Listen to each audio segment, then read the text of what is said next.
At ang pag-ibig, sabi pa nga ni St. John in his book, in his letter, God is love. Ang Diyos ay pag-ibig. At ang pundasyon ng kasal ay pag-ibig. At ang pag-ibig ay Diyos. At ang pag-ibig ay nanggagaling lamang sa Diyos. Amen? Amen. So, doon maintindihan natin po, kung gaano kahalaga at importante ang kasal. Dahil yun ang kagustuhan at pag-iisip ng Diyos. Pero hindi rin natin may pagkakaila, mahirap ang buhay ng may asawa. Amen? Tumatawa yun. Diba? Mahirap, Kaya siguro, na-invento o nagkaroon ng divorce. May paghiwalay. Because married life is challenging. Mahirap. Pero, siguro, one of the reasons why marriage is so challenging is ito lang yung suspicion ko, is my suspicion. Because we have a lot of expectations. Dapat gwapo, dapat maganda, dapat magandang ugali, dapat ganito, dapat mabait, dapat ganyan, ganito, ganyan, di ba? Expectations. At saka minsan doon nag-start yung conflict, away, at hindi pagkakaintindihan ng mag-asawa.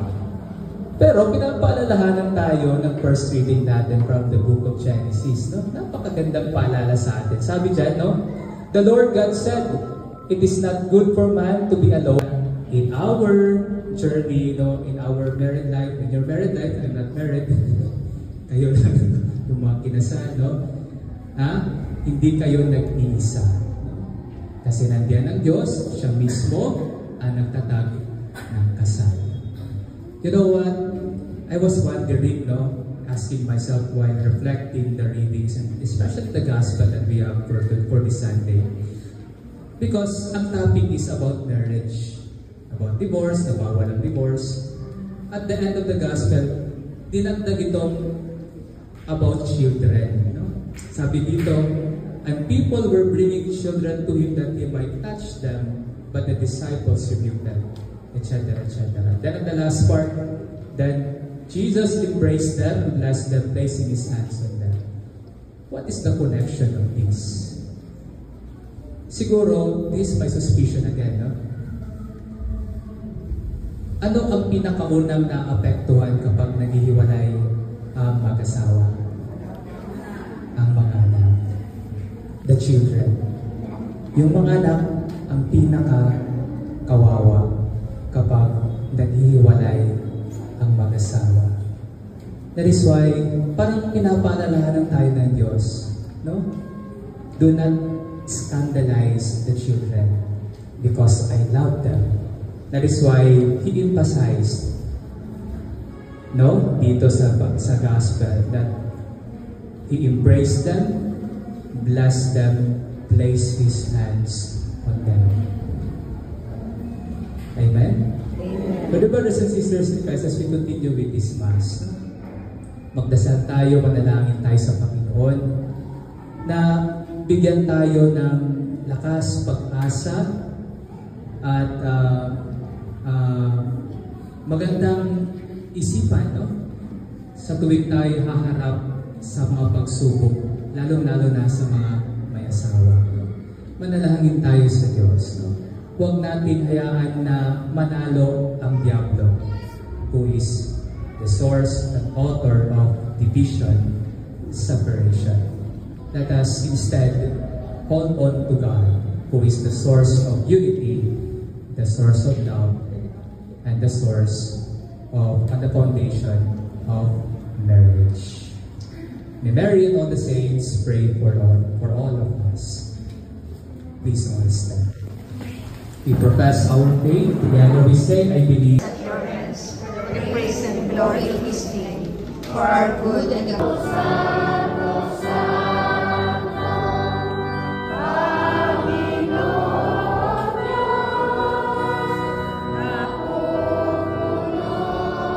Langit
You are indeed holy. Na may Diyos tayo,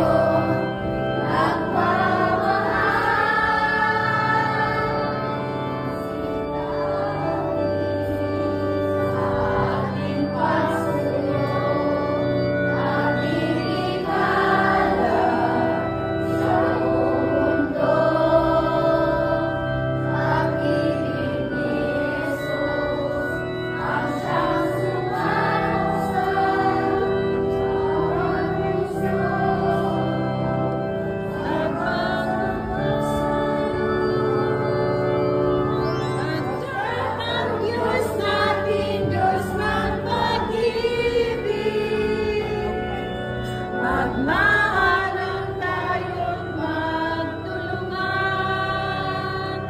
At kung tayo'y bigo, ay huwag limutin na may Diyos tayong nagmamahal. Ikaw, Diyos natin, Diyos ng pag-ibig, magmahalang tayo't magtulungan.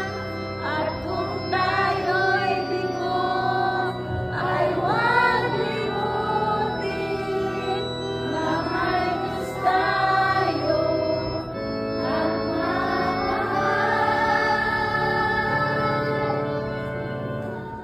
Diyos ay pag-ibig.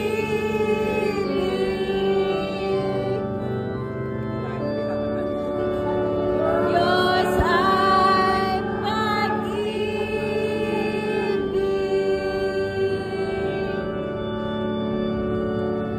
Diyos ay pag-ibig.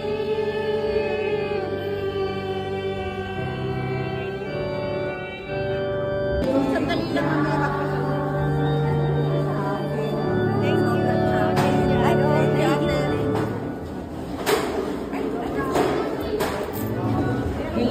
Hello, good afternoon again. In behalf of our community, Barangay Libis, Barangay Council sa pangunguna po ng ating Kapitan Ninya Bersamira. Father, maraming salamat po ang mga lector and commentators. Ganon din po ang ating choir sa pangunguna ng ating Councilor Lagumbay is here. Hello, Councilor. Thank you. Thank you for coming. Thank you po. Thank you.